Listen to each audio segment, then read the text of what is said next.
பல்வேறு மாவட்டங்களில் நடைபெற்ற நிகழ்வுகளை களத்தில் மதிமுகம் பகுதியில் பார்க்கலாம்.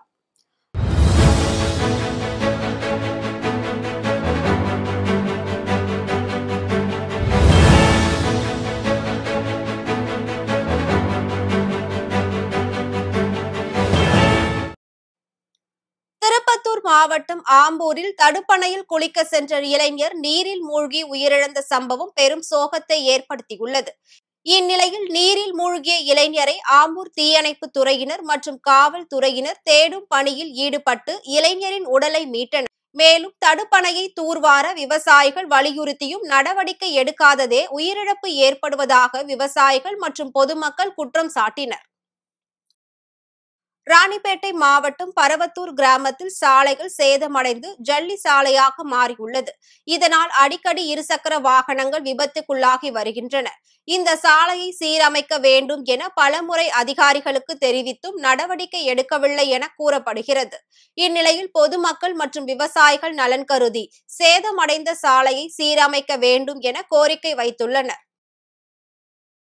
திருப்பத்தூர் மாவட்டம் பள்ளி கல்வித்துறை சார்பில் ஏபிஜே அப்துல் கலாம் பிறந்த நாளை ஒட்டி அறிவியல் கண்காட்சியை மாவட்ட ஆட்சியர் சிவசவுந்தரவள்ளி தொடங்கி வைத்தார்.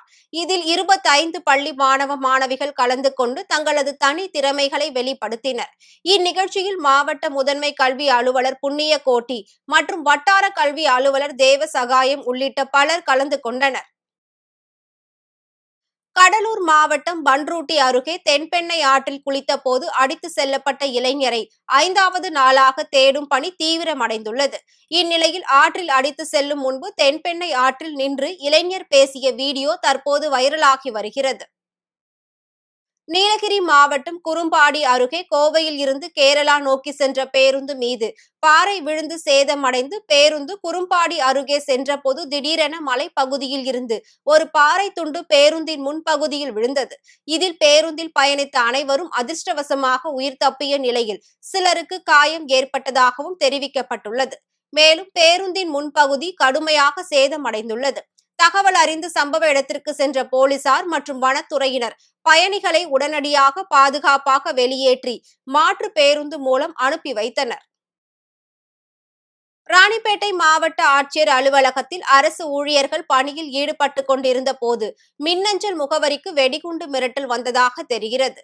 உடனடியாக விரைந்து சென்ற 10 பேர் கொண்ட வெடிகுண்டு பிரிவு போலீசார் நவீன கருவிகளை கொண்டு தனித்தனி அறைகள், மாவட்ட ஆட்சியர் வளாகம் உள்ளிட்ட பல்வேறு பகுதிகளில் சோதனை செய்துள்ளனர். இதனால் ராணிப்பேட்டை மாவட்ட ஆட்சியர் அலுவலகத்தில் அதிகாரிகள் மத்தியில் பரபரப்பு நிலவியது.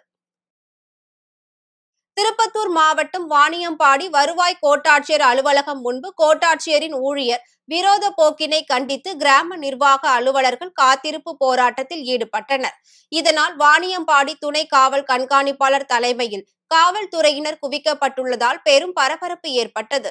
மாவட்ட ஆட்சியர் எங்களுக்கு உறுதுணையாக இருந்து இந்த பிரச்சனை தீர்த்து வைப்பார் என்ற நம்பிக்கையுடன் நாங்கள் பயணித்தோம். ஆனால் கடந்த காலத்தில் எங்களுக்கெல்லாம் பிரச்சனை வந்த போதெல்லாம் அமர் குஷ்வா மற்றும் தர்பக் ராஜ் ஐயா அவர்களெல்லாம் எங்களை பிரச்சனை தீர்த்து இந்த மாவட்டத்தை சுமூகமான நிலையில் கடக்க செய்துள்ளார்கள். ஆனால் இப்போது இருக்கக்கூடிய மாவட்ட ஆட்சியர் அதற்கு சுமூக தீர்வு எட்டப்படாமல் அவர்கள் அந்த பணி மாறுதலுக்கும் எனக்கும் தொடர்பில்லை, அது வருவாய் கோட்டாட்சியரை சம்பந்தப்பட்டது என தெரிவித்துள்ளார்கள்.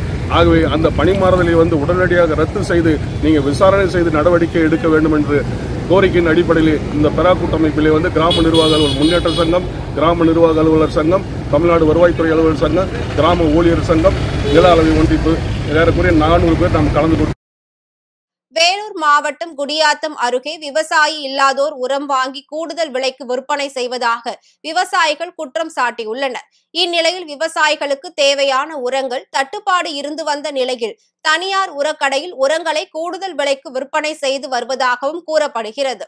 மேலும் அதிக அளவில் உரம் கிடைக்க மாவட்ட நிர்வாகம் நடவடிக்கை எடுக்கவும் விவசாயிகள் கோரிக்கை விடுத்தனர்.